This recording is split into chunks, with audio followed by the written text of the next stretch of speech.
the store and post office itself.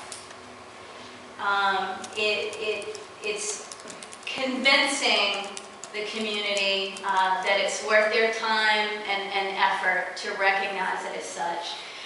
Working in preservation, I think when the preservation movement really got rolling 30 or 40 years ago, there was a big emphasis on historic buildings as lovely, picturesque objects, and how beautiful, and how we love to spend time there, and decorate and furnish.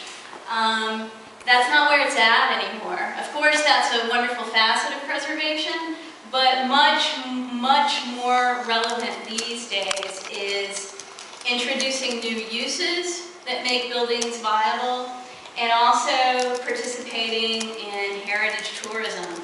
And you know, tourism is such a vital component of the Western North Carolina economy. Is part of your story going to be convincing your community and telling the story that you have an asset, a local asset, when it comes to heritage tourism? That's something you'll want to talk to your county government about and your regional planners about. Maybe there's a use or a constituency out there that they have in mind that's a good fit for that building. Excuse me, Becky, tell me about the person from England. Oh, they got on their computer in England and brought up the Irish State magazine from July and saw the picture of the Penland Post Office, and they came all the way over here from England to tour my post office and take pictures of it. That's this amazing. was about 2 weeks ago. That's it is amazing, isn't it? Yes. Yeah, and just this morning, a man from Asheville came in to take a picture while I was still boxing the mail real early. Oh, he would. He was living in, from Ohio. He's from Ohio, Ohio. staying with a friend in Asheville for a week or 2. Yeah, I thought that was neat. That's great. You should have kidnapped both of them. Yeah. Hold them hostage. What are you doing later? Yeah, and you know, this is just more brainstorming about if you can frame your site as a community asset, what's the potential for community assets, especially those that are historic buildings. They embody community identity. Anybody who knows Penland and comes up the road and gets a picture of the store and post office, they're going to remember that, and they're going to identify that building with your community.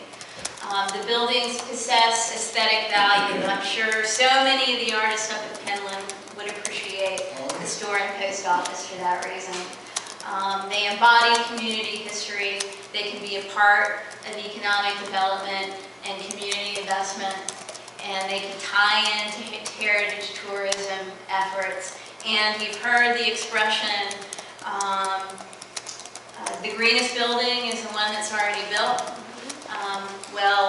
Preservation has great links to conservation and sustainability.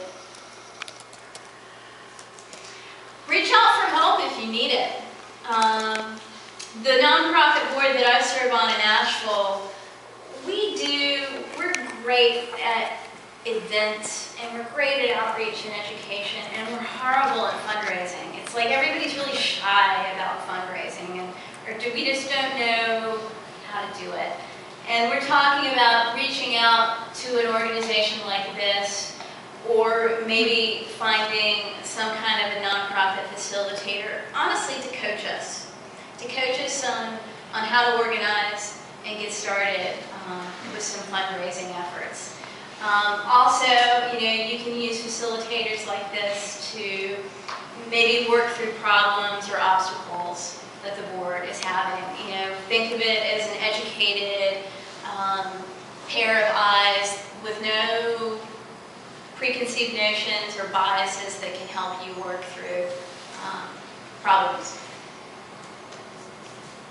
And I just wanted to close with this quote that I pulled off the website because I thought it was amazing.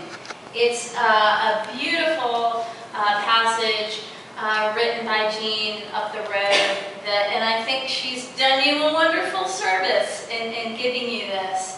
And I saw it on the website, so it looks like you're already using it for publicity, and maybe you can use it for fundraising. And when you're out in the community telling your story, she's giving you a jump start on identifying what that is. It'd be good to spell her name right. Yes. Oh, But thank you. I'm- But they got your name right, Hollis. yes. That's my fault. I'm the website person. Sorry. I have to correct that. And that's it. Thank you.